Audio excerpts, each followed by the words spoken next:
தமிழின போராளி, சமூக நீதி காவலர் மருத்துவர் ஐயா எங்களுடைய குலதெய்வம். அவர் எங்களுடைய வழிகாட்டி. அவர் தான் எங்களுக்கு எல்லாமே. அவர் தான் எங்க தலைவர். ஐயாவோட பேச்சை கேட்பேன், ஐயா கூட பணியாற்றுவேன். என்னை யாரும் எதுவும் செய்ய முடியாது.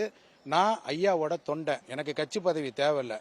நான் மற்றவங்க மாதிரி பதவி வாங்கிட்டு வேலை செய்யறதுக்காக வரல. நான் சின்ன பிள்ளையா பள்ளி பருவத்திலிருந்து ஐயா கூட இருக்கிறேன். நான் தொண்டனா இருப்பேன். இந்த தொண்டர் பதவின்னு ஒன்று இருக்குது என்கிட்ட. அதை யாரும் பறிக்க முடியாது. என் உயிர் உள்ள வரை நான் ஐயாவோட சொல்ல தான் கேட்பேன். ஐயா பின்னாடி தான் நிற்பேன்.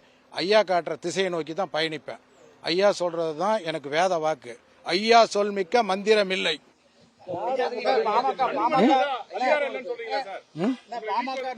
யாருக்குமே இல்லை. ஐயாவை தவிர யாருக்குமே இல்லை.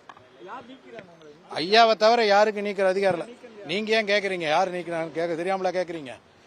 அன்புமணி ராமதாஸ் உங்களுடைய மாவட்ட செயலாளர் பதவியை நீக்கி இருக்காரு. இது எப்படி பாக்குறீங்க? ஏன்னா இப்ப பாமக நிறுவனர் ராமதாஸ் தான் நியமனம் கடிதத்தை கொடுத்துட்டு வந்துட்டு இருக்காரு. இது நீக்கம் பண்றது எப்படி பாக்குறீங்க? எனக்கு கொடுக்கல.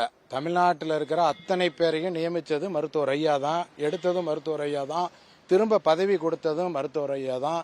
எங்க சின்னையா அன்புமணியிலிருந்து கிளை செயலாளர் வரைக்கும் அத்தனை பேரையும் நியமிச்சது எங்க தமிழின போராளி, சமூக நீதி காவலர் மருத்துவர் ஐயா தான். அவருக்கே அனைத்து அதிகாரமும் உண்டு. அவரு எங்க ஐயா வேணா நீக்கல. எங்க ஐயாவே நீக்கினாலும் சரி, நான் கட்சி வேலை தான் பார்த்துட்டு இருப்பேன். நீங்க சமூக வலைதளத்துல ஒரு பதிவு போட்டிருக்கீங்க. இது செயல் தலைவருக்கு நீக்கம் அதிகாரம் உண்டான்னு சொல்லிருக்கீங்க. ஆமா, எனக்கு ஒரு சந்தேகம் கேட்டிருக்கேன், பதிலுக்கு தெரிஞ்சுக்கலான்னு. செயல் தலைவரா தான் பாக்குறீங்களா? ஆமா, செயல் தலைவர் தான் ஐயா. என்னை மாவட்ட செயலாளர்னா நான் மாவட்ட செயலாளர் தான். இதுக்கு முன்னாடி நான் மாநில அமைப்பு செயலாளர், அதுக்கு முன்னாடி மாநில துணை பொதுச் செயலாளர். நானே 20 பதவியில் இருந்திருக்கிறேன். ஆனா இன்னைக்கு நான் மாவட்ட செயலாளர் தான். நாளைக்கு எனக்கு கிளை செயலாளர்னு போட்டா நான் கிளை செயலாளர் தான்.